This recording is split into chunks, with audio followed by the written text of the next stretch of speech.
نحمده ونصلي على رسوله الكريم اما بعد فاعوذ بالله من الشیطان الرجیم بسم اللہ الرحمن الرحیم اقرأ بسم ربک الذی خلق خلق الانسان من علق اقرأ وربک الاکرم الذی علم بالقلم علم الانسان ما لم يعلم کلا ان الانسان لیطغی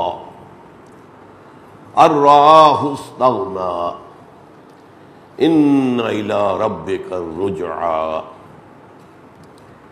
وقال عز وجل كما ورد في آخر سورة التين فما يكذبك بعد بالدين أليس الله بأحكم الحاكمين وقال عز وجل أرأيت الذي يكذب بالدين فذلك الذي يدع اليتيم ولا يحض على طعام المسكين فويل للمصلين الذين هم عن صلاتهم ساهون الذين هم يراءون ويمنعون الماعون صدق الله العظيم رب اشرح لي صدري ويسر لي أمري واحلل عقدة من لساني يفقهوا قولي. میں نے عرض کیا تھا کہ نبی اکرم صلی اللہ علیہ وسلم پر بالکل شروع میں جو 4 وحییں آئی ہیں، قرآن مجید میں ان آیات کے ساتھ کچھ اور آیات جو بعد میں شامل ہوئی ہیں ان کو شامل کر کے سورتوں کی شکل دی گئی ہے. یہ سورتیں 4 ہیں. سورۃ العلق جس میں صرف پہلی 5 آیات جو ہے وہ پہلی وحی ہے. پھر سورۃ القلم یا سورۃ نون اس کی ابتدائی 7 آیات وہ ہے نمبر 2 وحی. پھر سورۃ المزمل اس کی 7 آیات وہ تیسری وحی ہے. پھر سورہ مدثر اس کی بھی 7 آیات چوتھی وحی ہے. 5ویں وحی سورہ فاتحہ ہے جو مکمل سورت کی حیثیت سے نازل ہوئی. وہ پہلی سورت ہے جو مکمل ایک ہی وقت میں نازل ہوئی. پھر میں نے یہ عرض کیا تھا کہ ان 4 سورتوں کا مطالعہ جو ہے ایک ترتیب کے ساتھ اس سے بہت سی حکمت اور بہت سا قرآن مجید کے اندر جو چھپے ہوئے نکات ہیں وہ واضح ہوتے ہیں. ان میں سے ہر سورت جو ہے 3 حصوں پر مشتمل ہے. پہلا حصہ تو میں بتا چکا، حضور سے خصوصی خطاب. بعد کی صورتوں میں ہم یہ دیکھتے ہیں کہ حضور سے خطاب ہوتا ہے سورت کے آخر میں جا کر. یہ 4 صورتیں وہ ہیں کہ جن میں خطاب جو ہے شروع میں وہ ذاتی سطح پر ہے حضور کے ساتھ. اس کے بعد نمبر 2 اس کا مضمون ہے آخرت اور قیامت کے تصور کا ارتقاء ہے.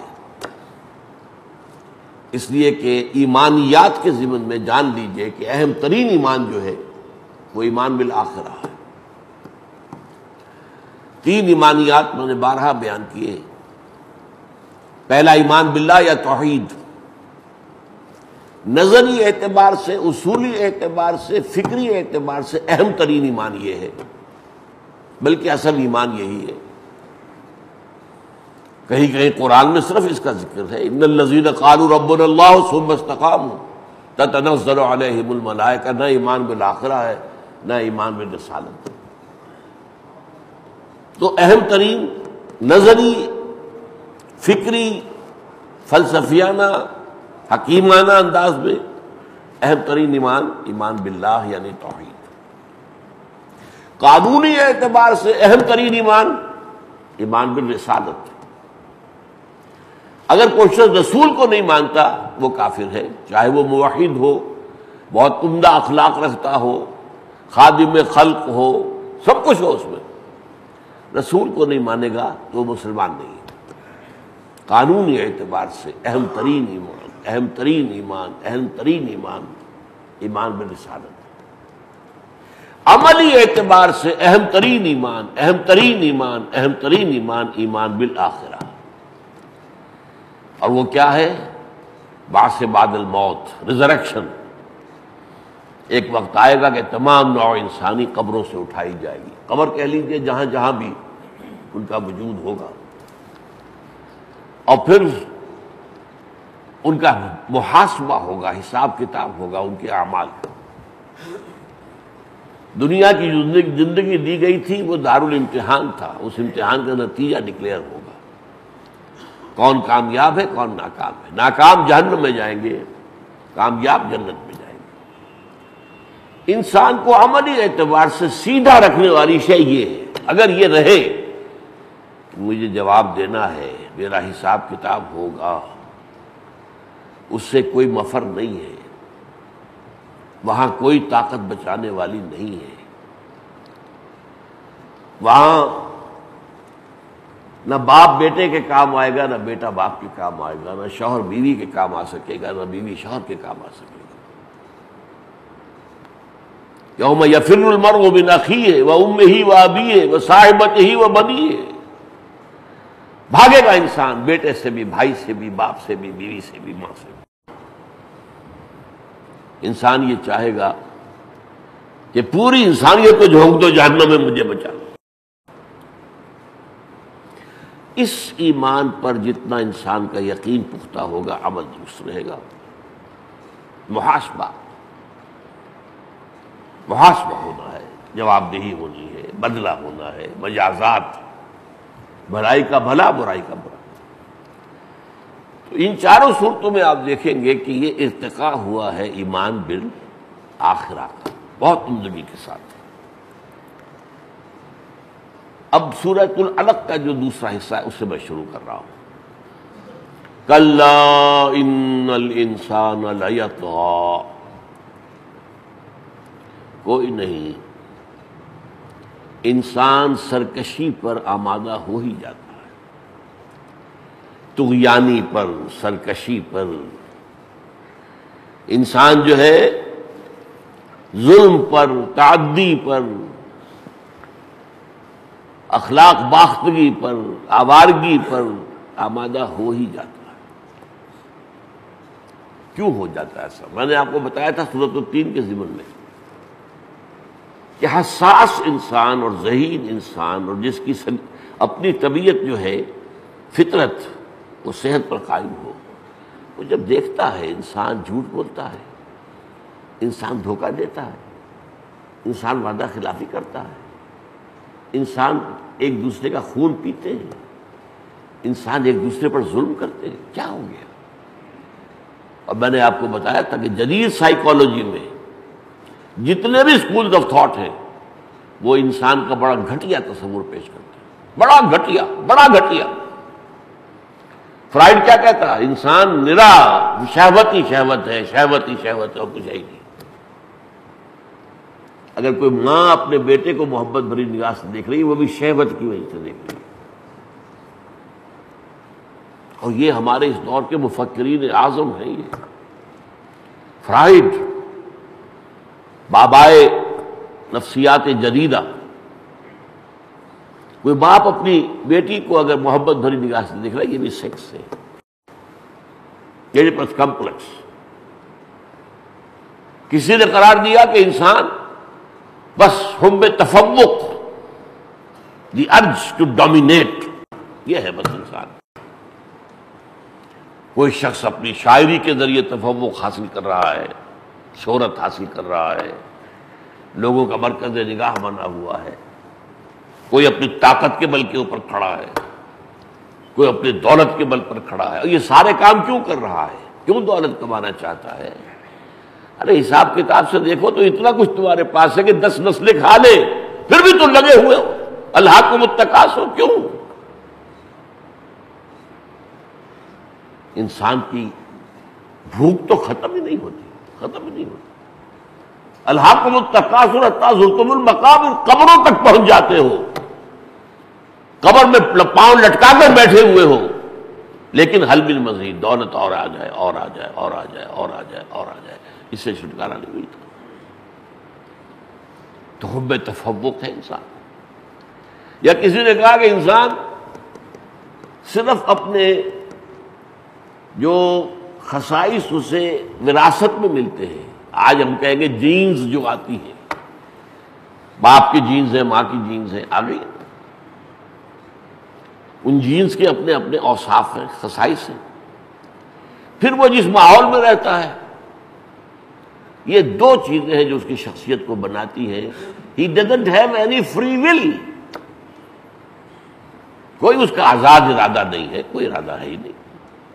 ہی is a product of hereditary characters and environmental factors, بس وہاں سے ملا اور ماحول سے ملا، ان دونوں سے جو شخصیت وجود میں آئے گی بس وہی ہے۔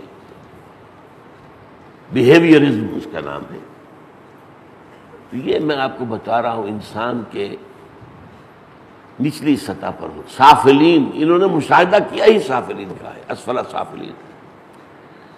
جو انسان کو عظمت ملتی ہے وہ روح سے ملتی ہے، اسے جانتے ہی نہیں، اس لیے کہ وہ ماوراء المادہ ہے، مادے سے ماوراء ہے، اور سائنس مادے سے آگے جا ہی نہیں سکتی، اس کے تو اپنے لمٹس ہیں۔ تو جو ماوراء مادہ ہے اسے ماوراء الطبیعیات بھی ہم کہہ دیتے ہیں، میٹا فزیکل، اس لیے کہ فزکس جو ہے وہ تو صرف مادے سے بحث کر سکتی ہے، اور تو یہ اصل میں اب اس کا علاج، اب میں آپ کو بتاتا ہوں کہ یہ سوچ بچار یقیناً حضور کے بارے میں جو آتا ہے کہ آپ وحی کے آنے سے پہلے کئی کئی دن جا کر غار حرا میں قیام فرماتے تھے، یتحنث فیہ، اس میں عبادت کرتے تھے۔ اچھا وہ عبادت کیا تھی؟ آپ اگر یہودیوں میں پیدا ہوئے ہوتے تو یہودیوں کی سی عبادت کرتے، اگر آپ عیسائیوں میں پیدا ہوئے ہوتے تو عیسائیوں کی سی عبادت کرتے۔ آپ کو تو اللہ نے پیدا کیا مشرکین میں، اس سے تو آپ کی فطرت جو ہے کس سرے سے کوئی مناسبت رکھتی نہیں تھی، اس کا تو ناممکن ہے، تو کون سی عبادت تھی؟ تو شارحین حدیث میں بہت پیارا انداز اختیار کیا ہے، کان صفت تعبدہ فی غار حرا التفکر والاعتبار، غور و فکر، سوچ بچار، یہ کیا ہے، کیوں ہے، اس پستی سے نکلنے کا کوئی علاج بھی ہے یا نہیں؟ کیا انسان نری پستی ہی پستی ہے، پستی ہی پستی ہے، پستی ہی پستی ہے؟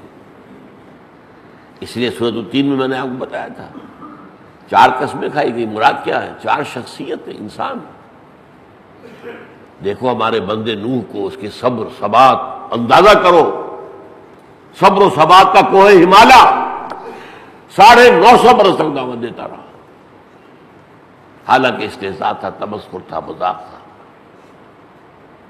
پھر زہد دیکھنا ہو، دیکھو ہمارے بندے عیسیٰ کو علیہ الصلوۃ والسلام، زہد کا، روحانیت کا پیکر، چلتا پھرتا فرشتہ زمین پر دیکھنا ہو تو حضرت عیسیٰ اور حضرت یحییٰ دونوں ایک وقت میں تھے، یہ ہم معصوم ہیں، جان دی بیپٹسٹ اینڈ جیسس آف نازارتھ۔ پھر ایک کردار، ایک مسلسل جد و جہد، ایک مسلسل تصادم، ایک مسلسل کشاکش، اس کا نمونہ دیکھنا ہو تو دیکھو ہمارے بندے موسیٰ کو کیسے فرعون سے ٹکرایا ہے اور کتنے مراحل سے گزر کر اپنی قوم کو وہاں سے آزاد کرا کے نکال کے لے گیا ہے۔ یہ گھٹیا انسانوں کے کام ہے۔ اور سب سے بڑھ کر دیکھو ہمارے محمد کو صلی اللہ علیہ وسلم، یہ تمہاری نگاہوں کے سامنے ان کا کردار دیکھو، اس کا اخلاق دیکھو۔ انسان گھٹیا نہیں ہے، اپنی اصل سرشت کے اعتبار سے وہ تو سب سے اونچا ہے۔ لقد خلقنا الانسان فی احسن تقویم ثم رددناہ اسفل، ہاں پھر ہم نے اسے گرا دیا ہے نیچے، سب سے نیچے۔ اس کا جو حیوانی وجود ہے وہ سب سے کمزور ہے، سب سے نیچے ہے، وہ فرشتوں سے بھی فروتر ہے اور جنات سے بھی فروتر ہے۔ اچھا اب اس پر جو 2 آخری آیتیں تھیں اس میں اس وقت بات نہیں ہو سکی تھی۔ اگر تم یہ مان لیتے ہو کہ انسانوں میں اچھے بھی ہیں برے بھی ہیں، بہت اونچے بھی ہیں بہت پست بھی ہیں، فما یکذبک بعد بالدین الیس اللہ باحکم الحاکمین، تو پھر جزا و سزا کا انکار کیسے کرتے ہو؟ کیا اچھوں کو جزا نہیں ملنی چاہیے؟ کیا بروں کو سزا نہیں ملنی چاہیے؟ تمہاری عقل کیا کہتی ہے؟ فطرت کیا کہتی ہے؟ اور اس میں حوالہ کیا دیا؟ حکم الحاکمین، سب سے بڑا حاکم اللہ ہے۔ کوئی حکومت چل سکتی ہے جو مجرموں کو سزا نہ دے، جو غداروں کا قلع کما نہ کرے؟ چلے گی؟ کوئی حکومت چل سکتی ہے جو اپنے وفاداروں کو جزا نہ دے، انہیں خلعتیں نہ دے، جو خادمان خلق ہیں ان کی قدر نہ کرے؟ کیا کوئی حکومت چلے گی؟ جب تمہاری چھوٹی سی حکومت نہیں چلتی اس کے بغیر، تو تم سمجھتے ہو اس پوری کائنات کی حکومت جو ہے جزا و سزا کے بغیر چل رہی ہے؟ How come? کیسے یہ خیال کر سکتے؟ فما یکذبک بعد بالدین الیس اللہ باحکم الحاکمین، کیا اللہ تمام حاکموں سے بڑا حاکم نہیں ہے؟ اور کسی حاکم پہ تصور کر سکتے ہو تم جو مجرموں کو سزا نہ دے، باغیوں کا قلع کما نہ کرے، جو ڈاکوؤں کا قلع کما نہ کرے، اور جو خادمان خلق ہوں، یا جنہوں نے علم کی بڑی خدمت کی ہو، یا جنہوں نے لوگوں کی زندگیوں کو سنوارا ہو، تزکیہ کیا ہو ان کا، خود زندگی سے کچھ حاصل نہ کیا ہو، تو اس کو کوئی جزا نہیں ملنی چاہیے؟ اور تم دیکھتے ہو اس دنیا میں تو جزا نہیں ملتی، اور ملتی بھی ہے تو بڑی محدود سی۔ فرض کیجئے ایک بوڑھا آدمی جو ہے ایک جوان شخص کو قتل کر دیتا ہے، آج کل کیا مشکل ہے، ایک انگلی کا اشارہ ہی چاہیے۔ اب اس نے جو حرکت کی ہے اس کی سزا کیا ہو سکتی ہے؟ سوچئے۔ پہلے تو یہ کہ اس پر مقدمہ ثابت ہو، اس پر گواہ آ جائیں، اس پر وکیلوں کی فیسیں جو ہے وہ گواہوں کو اجرا کر کے بٹھا نہ دیں، پھر یہ کہ جج خرید نہ لیا جائے، یہ سارے مرحلوں سے گزر جائیں گے تو سزا دے دیں گے۔ کیا دیں گے؟ پھانسی دے دیں گے، بس۔ کیا جو جرم اس نے کیا تھا اس کے برابر سزا مل گئی اسے؟ یہ تو کھا پی بیٹھا تھا، زندگی گزار بیٹھا تھا، بڑھاپے میں تھا، اس نے جوان کو مارا جس کی زندگی ابھی وہ تو اس ابتدائی طور پہ تھی، اس کی کوئی جوان بیوی بیوہ ہوئی ہے، اس کے کوئی معصوم بچے جو ہیں یتیم ہوئے ہیں، جو ڈیمیج اس نے کیا ہے اس کے متناسب بدلہ دیا جا سکتا دنیا میں۔ اور دوسرے اس کے برعکس جنہوں نے اپنی پوری زندگیاں لگا دی خدمت خلق میں، لوگوں کی ہدایت پر، کیا محمد کو کوئی بدلہ دیا جا سکتا ہے صلی اللہ علیہ وسلم؟ کیا حاصل کیا آپ نے زندگی سے؟ یہ تو سبھی مانیں گے، ذہین ترین انسان، قابل ترین انسان، آپ منٹگومری واٹ کی کتاب پڑھ لیجئے، لیکن انہوں نے اپنی زندگی میں کیا حاصل کیا؟ وہاں تو آخری وقت تک فاقوں کا معاملہ تھا، ایک حجرہ جس میں اگر ساتھ ہی اہلیہ بھی ہے تو یہ ممکن ہی نہیں ہے کہ تہجد کی نماز بھی پڑھ سکے۔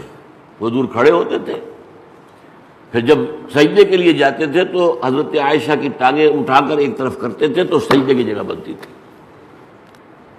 یہ دنیا سے لیا انہوں نے۔ تو ایک ابدی زندگی ہونی چاہیے جس میں پورا بھرپور صلہ مل جائے۔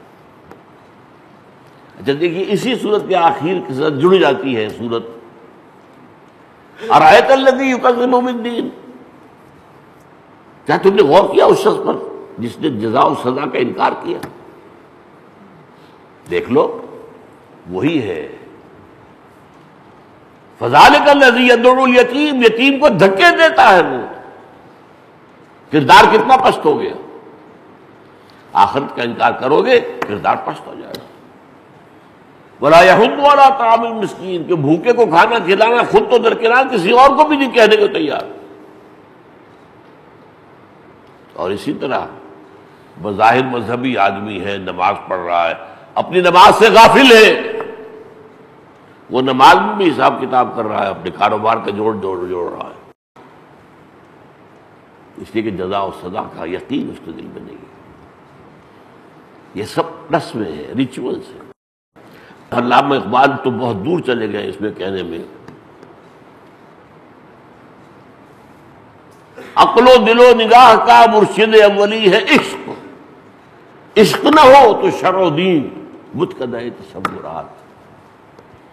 اور ایک اور شعر میں تو ایک اور انتہا کو پہنچ گئے، وہ میں ان کی اس نظم کو میں سمجھتا ہوں کہ ٹاپ کی نظم ہے۔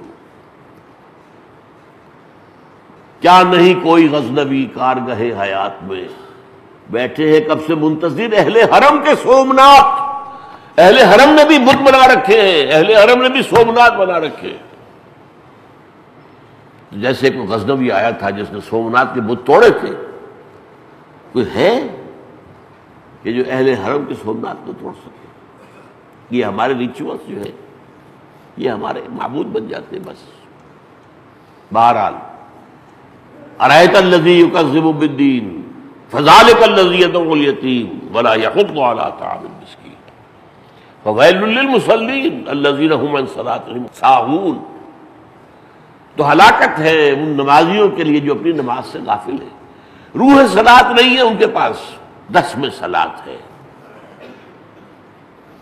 نماز و روزہ و قربانی و حج یہ سب باقی ہیں، تو باقی نہیں۔ اور شوق اگر تیرا نہ ہو میری نماز کا امام، میرا سجود بھی حجاب، میرا قیام بھی حجاب۔ الذین هم یراؤون، یہ عبادتیں بھی کرتے تو دکھاوے کے لیے، ریاکاری کے لیے۔ اگر آخرت کا یقین نہیں ہے تو آپ کی عبادت ریاکاری پر ہے۔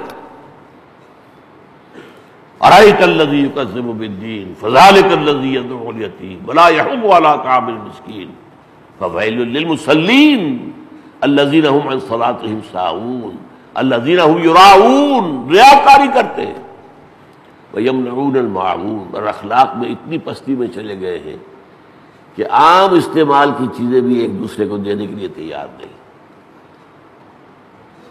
اگر کوئی پڑوسن سے عورت آ گئی ہے کہ بھئی آگ ذرا میں 2-4 انگارے آپ کے چولہے سے لے جاؤں تو اپنی آگ جلا لوں، نہیں، عام استعمال۔ بہرحال یہاں کیا بتایا گیا اس سورہ مبارکہ میں، کلا ان الانسان لیطغی، انسان سرکش ہو ہی جاتا ہے،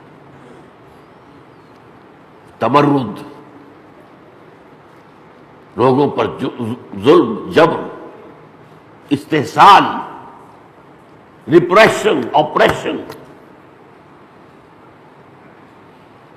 کسان کی خون پسینے کی کمائی پر عیش کر رہا ہے جاگیردار، مزدوروں کی رگوں میں دوڑنے والے سرخ خون سے شراب تشہیر کر کے اس کا سرمایہ دار پی رہا ہے شام کو۔ خواجہ از خون رگے مزدور سازد لعل ناب، از جفائے دے خدایاں کشت دے خانہ خراب، انقلاب انقلاب ہے انقلاب، انقلاب برپا کر۔ اب یہ جو ہوا کیوں ہو جاتا ہے، اس کی تشخیص کیا ہے؟ ارآہ استغنیٰ، وہ دیکھتا ہے کہ کوئی پکڑ نہیں ہوتی۔ ایک بہت اہم نقطہ سمجھ لیجئے، this physical universe is complete as far as the physical laws are concerned۔ جو طبیعی قوانین ہیں ان کے اعتبار سے یہ کائنات مکمل ہے۔ آپ سنکھیا کھائیں گے مریں گے، چاہے اس کے بعد آپ پچھتا رہے ہوں، پچھتانے سے کچھ نہیں ہوگا۔ دین میں، اخلاق میں آپ نے کوئی غلط کام کیا ہے، توبہ کریں گے آپ بچ جائیں گے۔ فزیکل لاس میں یہ نہیں ہوگا، فزیکل لاس کے اندر تو نتیجہ نکل کر رہے گا، اخلاقی اعمال میں نتیجہ نہیں نکلتا۔ میں نے جھوٹ بولا، میری زبان پر چھالا بھی نہیں نکلا، پھر بولے گا، پھر بولے گا، اور جھوٹ بولنے سے فائدہ ہو گیا مجھے، بڑھتا چلا جائے گا۔ میں نے یتیم کا مال سارا ہڑپ کر دیا، مجھے تو کوئی معدے کا کینسر ہوا نہ آنتڑیوں کا کینسر ہوا، کچھ بھی نہیں ہوا، کچھ بھی نہیں ہوا۔ اگر پکڑ ہو جائے ایک کی تو سب کو آنکھ جو ہے سبق مل جائے۔ اس لیے تو دنیا میں جو ہم نے نظام بنایا، جو اللہ نے ہمیں دیا ہے، وہ یہ کہ مجرموں کو پکڑ کر سخت ترین سزا دو، ایگزمپلری پنشمنٹ، کہ سب کانپ جائیں۔ چور کا ہاتھ کاٹا گیا ہے، کب کبھی تاریخ ہو جائے گی، پھر چوری کرنے کی جرت کوئی نہیں کرے گا۔ زانی کو سنسار کیا گیا ہے، کیا ہوگا؟ زنا رہ جائے گا معاشرے میں۔ اسلام کا یہی فلسفہ ہے، پنشمنٹ جس کو کہہ دیتے وحشیانہ۔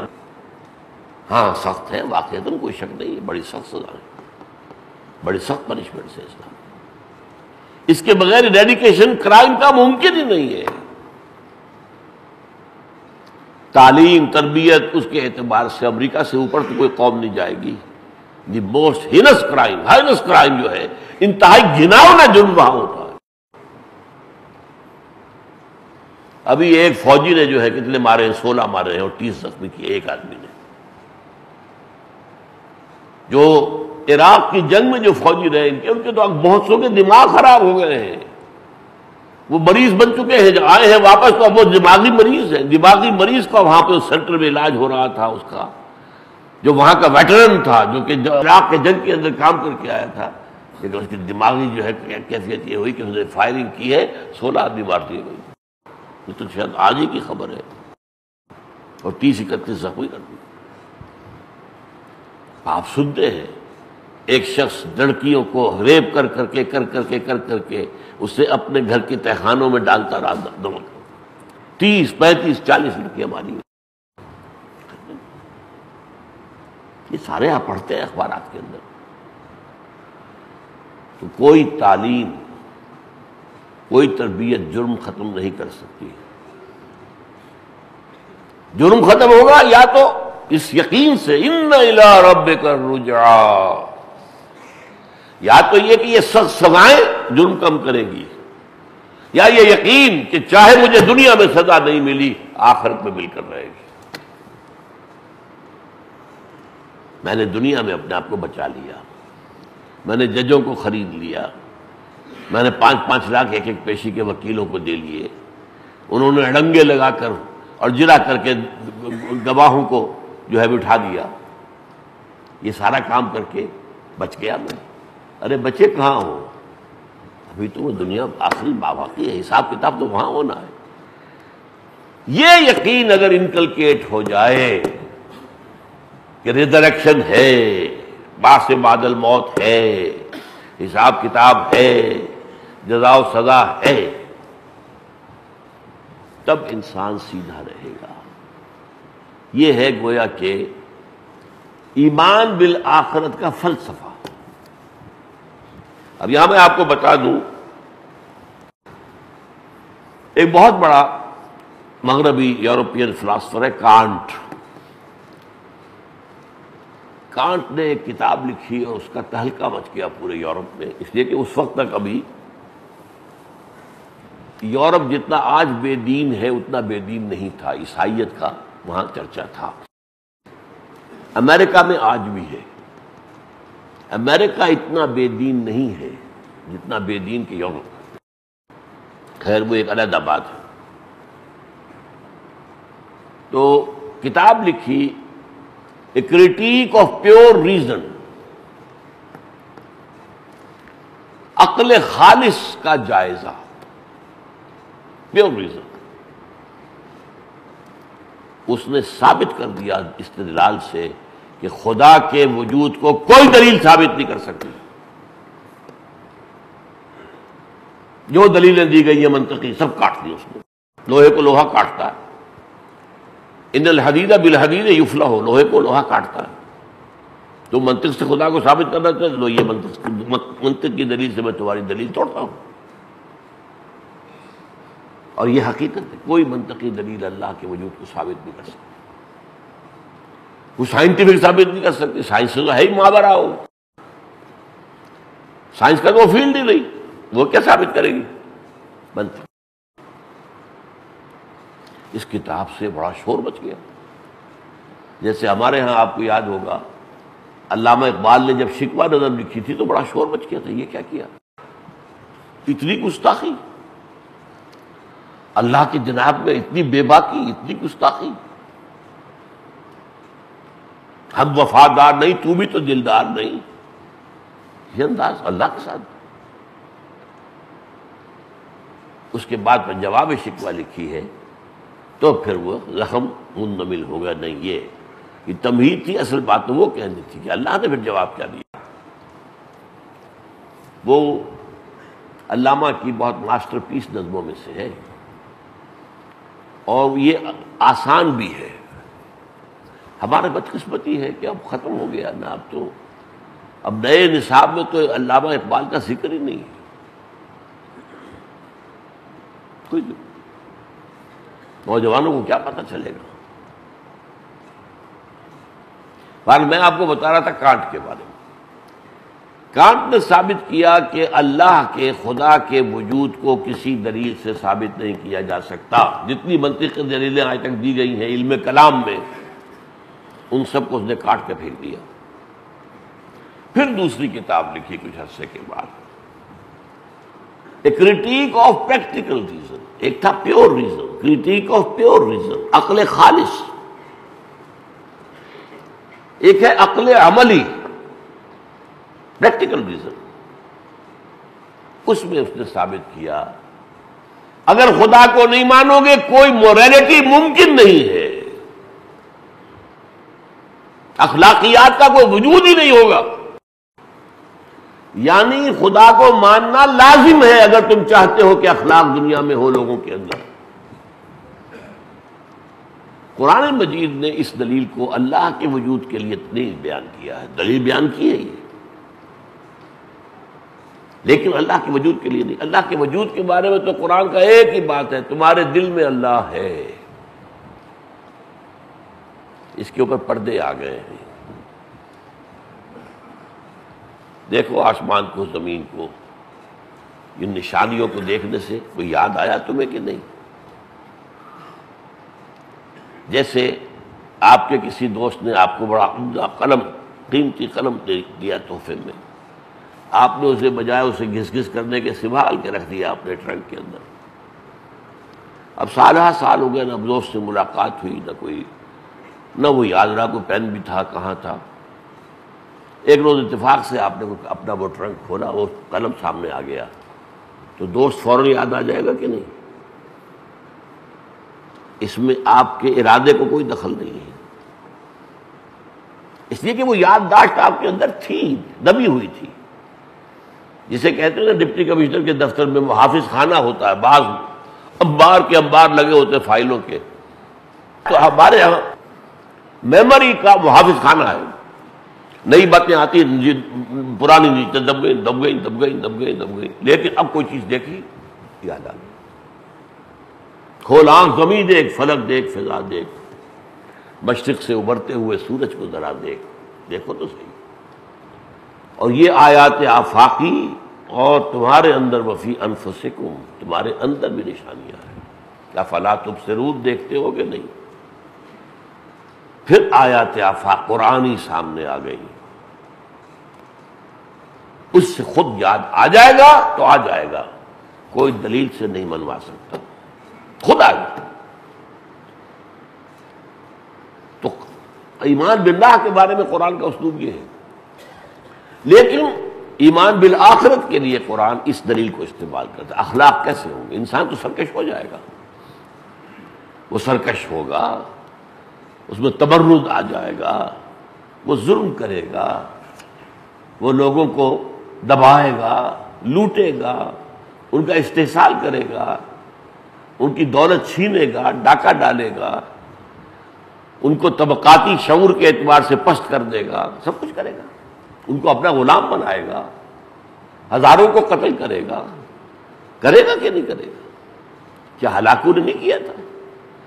ایک شہر کے سارے انسانوں کو قتل کر کے صرف ان کے سریاں جو ہیں وہ جمع کی گئی، اور ایک اس کے پہاڑی کی شکل دے کر اس پہاڑی پر تخت جما کر اس تاتاری سردار نے شراب پی۔ کون؟ وہ بھی انسان ہی ہے نا، ہٹلر بھی انسان ہی تھا۔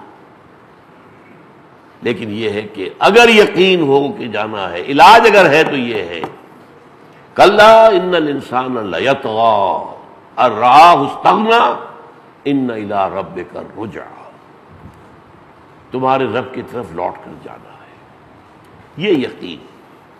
یہی وجہ آپ دیکھتے ہیں قرآن مجید میں کوئی صفحہ خالی ہے جس میں جہنم اور جنت کا ذکر نہ ہو، قیامت کا ذکر نہ ہو۔ القارعہ ما القارعہ وما ادراک ما القارعہ، کس کا ذکر ہو رہا ہے؟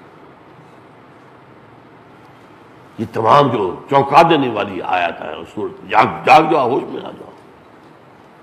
عما یتساءلون عن النبأ العظیم الذی هم فیہ مختلفون کلا سیعلمون ثم کلا سیعلمون۔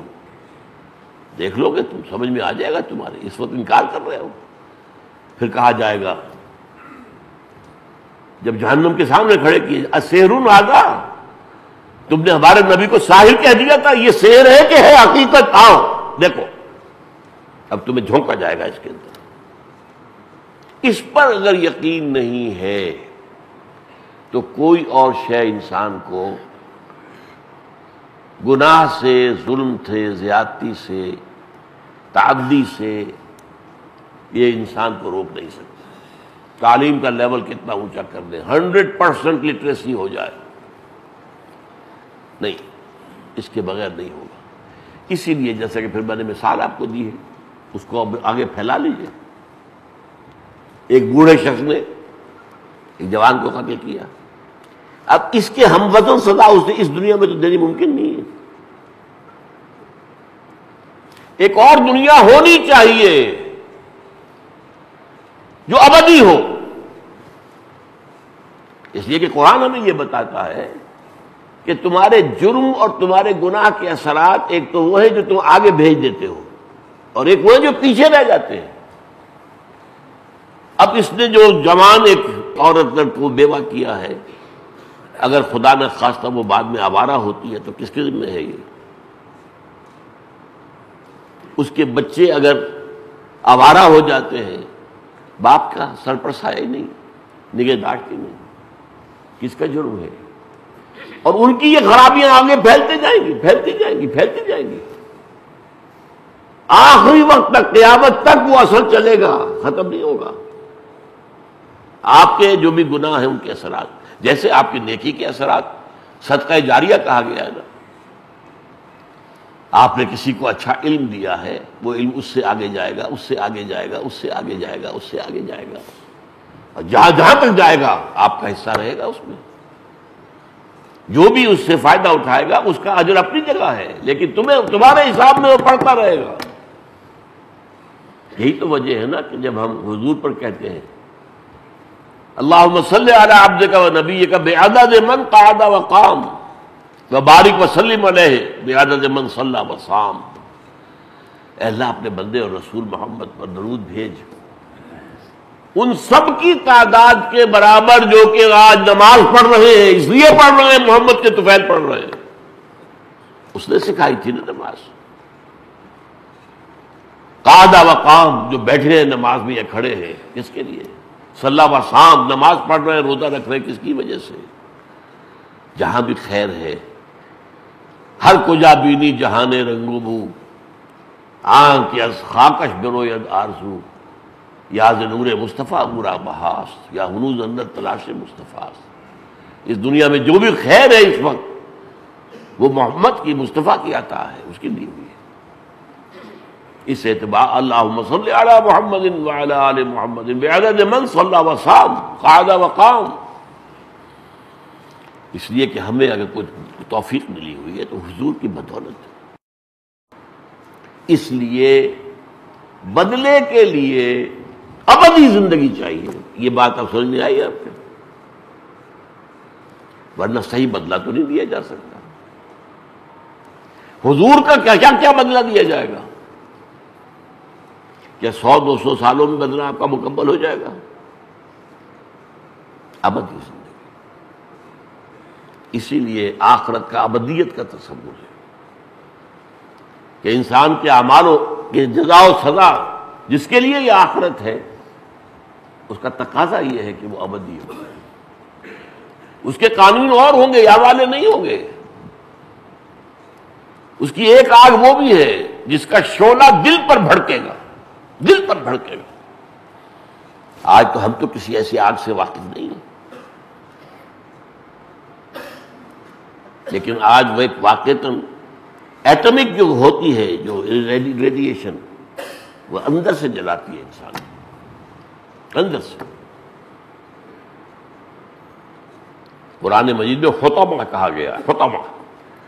کلا لینبذن فی الحطمہ وما ادراک ما الحطمہ.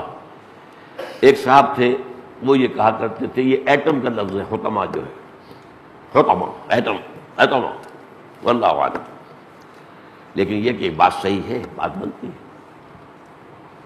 وہاں کیا ہوگا؟ یہ کھال جل جائے گی، فوراً درست ہو جائے گی تاکہ وہ جلن باقی رہے، باقی رہے. اس لیے کہ آج ہمیں معلوم ہے کہ سینسٹیوٹی جو ہے وہ تو یہی ہے، حساسیت. اس کے نیچے جو ہے جب مسل جلتا ہے اسی کی کوئی تکلیف نہیں ہوتی، اس میں وہ سینسری نرز ہے ہی نہیں. وہ تو ساری جو ہے اسکن کے اندر ہے. اسکن جھلس گئی، اب اس کے اندر وہ احساس نہیں رہا، اب آگ کیا بگاڑے گی آپ کا؟ نہیں. بدلناہم جلودہم، بدل دیں گے، ہم نہیں کھال دیں گے. وہ آگ وہ ہے جس میں آدمی مرتا نہیں ہے. لا تبقی ولا تذر لواحۃ للبشر علیہا 19. یہ سورہ مدثر میں انشاءاللہ ہم پڑھیں گے. تو آج ہم نے سورہ علق کا جو دوسرا حصہ ہے جس میں ایمان بالآخرت کا فلسفہ بیان ہوا ہے. کلا ان الانسان لیطغی. صحیح ہے تمہارا مشاہدہ، تم نے جو دیکھا کہ انسان ظلم پر، تعدی پر، سرکشی پر آمادہ ہو ہی جاتا ہے، اور آمادہ ہو کر بڑھتا چلا جاتا ہے. کیوں؟ کہ کوئی پکڑ نہیں ہوئی، کوئی سزا نہیں ملی. اب اس کا علاج کیا ہے؟ یقین دل میں پیدا کرو کہ مرنے کے بعد جی اٹھنا ہے، حساب کتاب ہے، جزا و سزا ہے، اور وہ جزا بھی ابدی ہے اور سزا بھی ابدی ہے. وَإِنَّهَا لَجَنَّةٌ أَبَدًا أَوْ لَنَارٌ أَبَدًا. بارک اللہ لی ولکم فی القرآن العظیم ونفعنی وإیاکم بالآیات والذکر الحکیم.